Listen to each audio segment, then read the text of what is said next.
this video, I'll be showing you how to fix 5 GHz Wi-Fi not showing up in Windows 11. It's a very simple method, so if you find this video helpful, be sure to drop a like and subscribe. But anyways, getting into it, it's very simple to go ahead and fix this. Now, it often goes missing because the system defaults to 2.4 GHz band to save battery.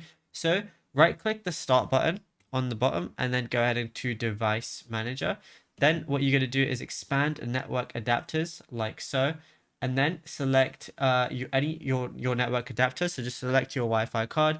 Let's say in my instance it's this one, and right click it and then go over to properties and then go over to the advanced tab.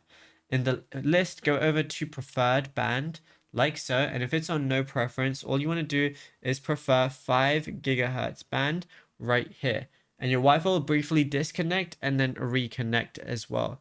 And in the same advanced tab, look for wireless mode or 8.802.11n.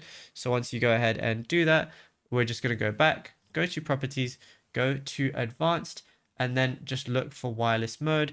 And if you see that, all you got to do is ensure it's set to the highest possible value. So 802.11ax for Wi-Fi 6 or 802.11 AC for Wi-Fi 5.